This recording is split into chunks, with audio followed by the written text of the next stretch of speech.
Hello everyone, welcome back to Nepal online school. आज हामी differences between personal management and human resource म्यानेजमेन्टको बारेमा डिस्कसहरू गर्न गइरहेका छौँ होइन। अब हामीले योभन्दा अघिल्लो क्लासहरूमा चाहिँ हामीले ह्युमन रिसोर्स म्यानेजमेन्ट सिस्टमको बारेमा डिस्कस गरेका थियौँ। अब पर्सनल म्यानेजमेन्ट भनेको के हो, ह्युमन रिसोर्स म्यानेजमेन्ट भनेको के हो, पहिला सुरु हामीले त्यो बुझ्नुपर्छ कुनै पनि डिफ्रेन्सेसहरू लेख्नको लागि होइन। अब हामीले इक्जाम पोइन्ट अफ भ्यूबाट पनि हेर्दाखेरि यो एकदमै इम्पोर्टेन्ट छ। र अब पर्सनल म्यानेजमेन्ट र ह्युमन रिसोर्स म्यानेजमेन्टमा हामीले थोरै डिस्कस गरौँ, त्यसपछि हामी डिफ्रेन्सेसतिर जान्छौँ होइन। ह्युमन रिसोर्स म्यानेजमेन्ट भनेको चाहिँ के हो त, एउटा advance firm of personal management. Personal म्यानेजमेन्टको एउटा एडभान्स फर्मलाई अथवा एउटा एडभान्स टेक्निकलाई चाहिँ के भनिँदो रहेछ त, ह्युमन रिसोर्स म्यानेजमेन्ट भनेर भनिँदो रहेछ। अब एचआर डिपार्टमेन्ट अथवा ह्युमन रिसोर्स म्यानेजमेन्ट चाहिँ पर्सनल्ली पहिला चाहिँ अब के हुन्थ्यो त, well known as personal management होइन। पहिलाको समयमा अथवा इनिसियल्ली एचआर डिपार्टमेन्ट चाहिँ well known as personal department होइन। अब के भयो त भन्दा, अब people assign to deal with personal issues होइन। अब एउटा अर्गनाइजेसनमा चाहिँ अब मान्छेहरूले आफ्नो पर्सनल इस्युजहरूलाई चाहिँ निकाल्न खोजे, डिल गर्न खोजे होइन। जस्तै अब company picnics, vacation schedules, retirement parties and so forth, यस्तो कुराहरूलाई अब उनीहरूले डिल गर्न थालिसकेपछि पर्सनल म्यानेजमेन्टले चाहिँ अब आफ्नो कामहरू गर्दै गयो होइन। पर्सनल म्यानेजमेन्ट भनेको चाहिँ an activity was seen as a necessity but not so important part of the organization होइन। पर्सनल म्यानेजमेन्ट भनेको एउटा अर्गनाइजेसनको इम्पोर्टेन्ट पार्ट त होइन, तर के भयो त एकदम नेसेसरी भयो। इम्प्लोइजहरूको अथवा स्टाफहरूको चाहिँ उनीहरूले कुराहरू सुनिदिनु पऱ्यो, त्यो उनीहरूको प्रब्लमहरू सल्भ गरिदिनु पऱ्यो होइन। अब इम्प्लोइजहरूले त आफ्नो पर्सनल इस्युजहरूलाई पर्सनल प्रब्लम्सहरूलाई पनि देखाउन थाले। त्यो कुराहरू भइसकेपछि पर्सनल म्यानेजमेन्ट चाहिँ उत्पत्ति भयो। र पर्सनल म्यानेजमेन्ट भनेको चाहिँ के हो त, एउटा ट्रेडिसनल अप्रोच हो। It is a traditional approach under which the focus is on personal administration. Personal म्यानेजमेन्टले चाहिँ एउटा फोकस चाहिँ कहाँ गर्छ त, पर्सनल एडमिनिस्ट्रेसनमा गर्छ।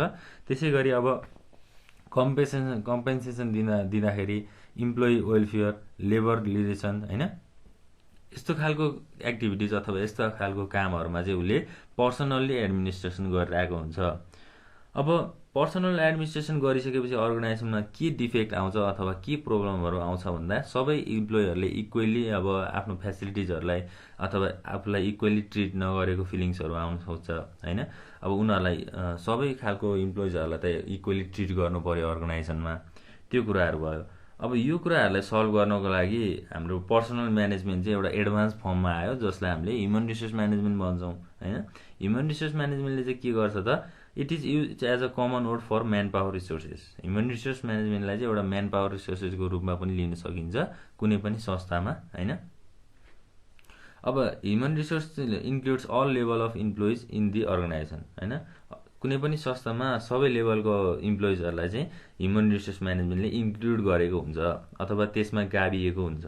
ह्युमन रिसोर्स म्यानेजमेन्टले के कुराहरूमा कन्सर्न गर्छ त, जस्तै एक्विजिसन, डेभलपमेन्ट, मोटिभेसन होइन, त्यसै गरी मेन्टेनेन्स अफ ह्युमन रिसोर्स, यस्तो कुराहरूमा चाहिँ ह्युमन रिसोर्स म्यानेजमेन्ट इन्गेज हुन्छ र कामहरू गर्छ। अब यो दुईवटा कुराहरूलाई हामीले डिफ्रेन्सेसमा हेर्दाखेरि चाहिँ कसरी भन्न सक्छौँ त होइन। अब एचआरएम भनेको चाहिँ एउटा पर्सनल म्यानेजमेन्टको न्यू भर्जन हो होइन। दुईवटाको डिफ्रेन्सेस हेर्दाखेरि चाहिँ हामीले बुझ्न सक्छौँ। हामीले मेन टपिक त हाम्रो डिफ्रेन्सेस नै हो। हामीले अब पर्सनल म्यानेजमेन्ट र ह्युमन रिसोर्स म्यानेजमेन्टको बारेमा चाहिँ थोरै कुराहरू बुझ्नुपर्छ पहिला सुरु। अब पर्सनल म्यानेजमेन्टको कुराहरू गर्दाखेरि चाहिँ it is a traditional approach,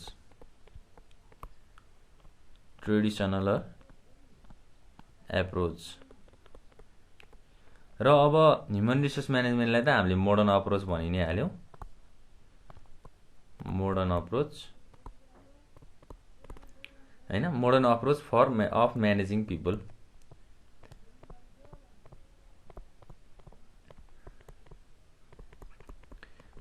and their strength, काम गर्ने उनीहरूको स्ट्रेन्थ भनौँ न होइन।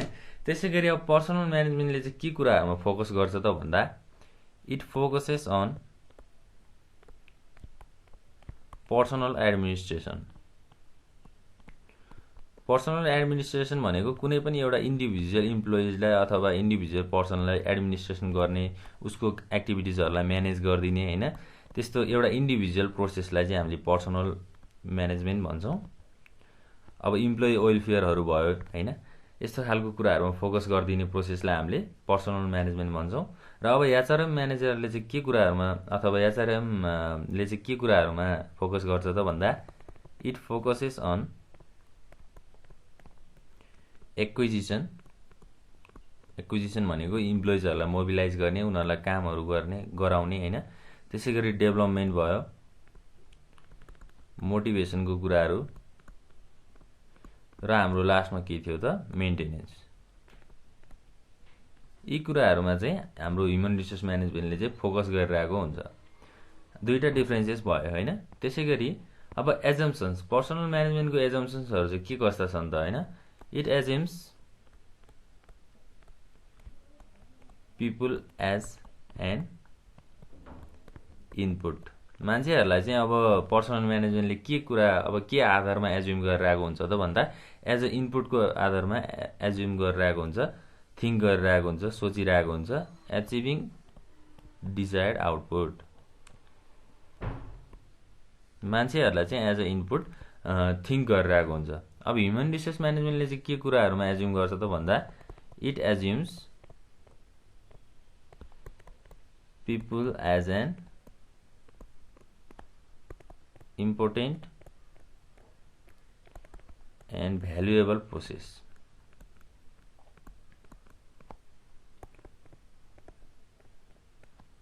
भ्यालुएबल रिसोर्सेस भनौँ न, प्रोसेस भन्दा पनि रिसोर्सेस। मान्छेहरूलाई चाहिँ उसले एउटा इम्पोर्टेन्ट भ्यालुएबल रिसोर्सको रूपमा चाहिँ हाम्रो एचआर म्यानेजमेन्टले चाहिँ एज्युम गरिरहेको हुन्छ।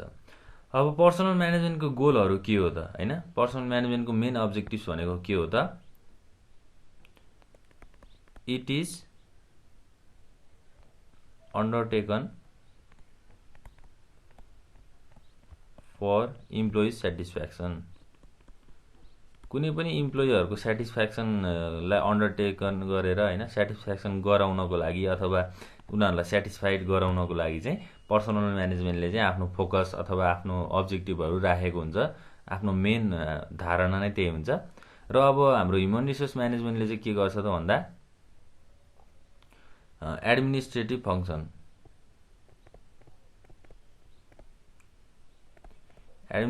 Function, is undertaken for goal achievement हैन। ह्युमन रिसोर्स म्यानेजमेन्टले चाहिँ एडमिनिस्ट्रेटिभ फङ्सनलाई अन्डरटेकन गर्छ। र हाम्रो पर्सनल म्यानेजमेन्टमा चाहिँ पर्सनल फङ्सन है, पर्सनल फङ्सन इज अन्डरटेकन। यो कुराहरू भयो। त्यसै गरी अब जब डिजाइन गर्दाखेरि पर्सनल म्यानेजमेन्टले कसरी जब डिजाइन गर्छ त हैन। पर्सनल म्यानेजमेन्टको चाहिँ जब डिजाइन गर्ने प्रोसेसहरू के छ त्यो कुराहरू गरौँ। जस्तै job design is done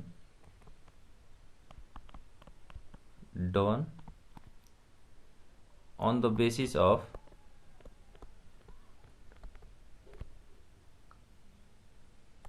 division of labour. Division of लेबरको कन्सेप्टमा चाहिँ हाम्रो पर्सनल म्यानेजमेन्टले चाहिँ जबहरू डिजाइन गरेको हुन्छ। जस्तै अब डिभिजन अफ लेबर भनेको चाहिँ सर्टेन टास्क चाहिँ उनीहरूलाई छुट्याइएको हुन्छ हैन। जस्तै अब कामको पनि लेभल हुन्छ अर्गनाइजेसनमा हैन। लेबरहरूलाई चाहिँ उनीहरूको स्किल अनुसार, उनीहरूको नलेज अनुसार चाहिँ जबहरू डिजाइन गर्ने, कस्तो खालको जबहरू उनीहरूलाई सुइटेबल हुन्छ त्यो कुराहरू। ह्युमन रिसोर्स म्यानेजमेन्टको जब डिजाइन गर्ने प्रोसेस चाहिँ के छ त, job design is done on the basis of group work or teamwork। अब जब डिजाइन ह्युमन रिसोर्स म्यानेजमेन्टमा कसरी गरिन्छ त भन्दा एउटा ग्रुप वर्क गरेर अथवा टिम वर्क गरेर, टिम फर्मेसन गरेर हाम्रो जबहरू डिजाइन गरिएको हुन्छ। अब पर्सनल म्यानेजमेन्टले चाहिँ के कुराहरूमा फोकस गर्छ त, जस्तै अब focus on training and development हैन। हाम्रो पर्सनल म्यानेजमेन्ट चाहिँ के हुन्छ त, employees are provided with less training and development। Personal management चाहिँ इम्प्लोइजहरूलाई ट्रेनिङ र डेभलपमेन्ट चाहिँ धेरै प्रोभाइड गरिएको हुँदैन हैन, उनीहरूलाई राम्रो ट्रेनिङ र डेभलपमेन्ट अपर्च्युनिटिज दिएको हुँदैन। तर हाम्रो अब ह्युमन रिसोर्स म्यानेजमेन्टतिर चाहिँ के हुन्छ त, employees are provided with more training and development।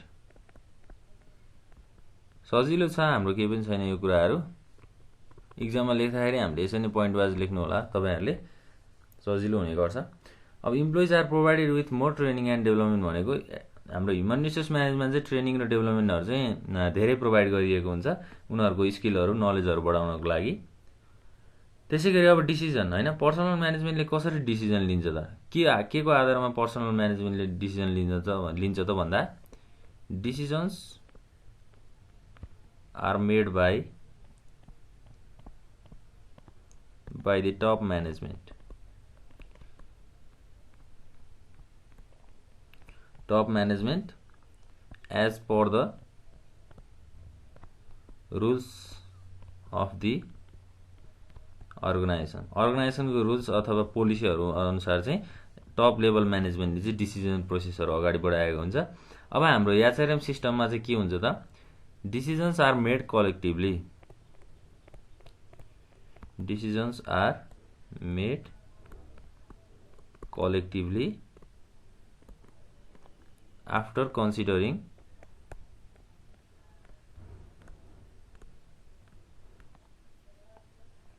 employees participation हैन। त्यसैगरी अथोरिटी, डिसेन्ट्रलाइजेसन यस्तो खालको एक्टिभिटिजहरुलाई ध्यानमा राखेर चाहिँ हाम्रो एचआरएम सिस्टमले एउटा डिसिजन लिएको हुन्छ हैन। कुनै पनि डिसिजनहरु लिनको लागि चाहिँ यस्तो खालको कुराहरु हुन्छ। र अब हाम्रो डिफरेन्सेसको कुराहरुमा चाहिँ धेरै पोइन्टहरु छ हैन। ल अब अरु पोइन्टहरुमा नि हामीले डिस्कसहरु गर्दाखेरि चाहिँ पर्सनल म्यानेजमेन्टले अब के कुराहरुमा चाहिँ कन्सर्न गर्छ त हैन, मेन ध्यान चाहिँ पर्सनल म्यानेजमेन्टले के कुरामा लगाउँछ त भन्दा, इट इज कन्सर्न्ड विथ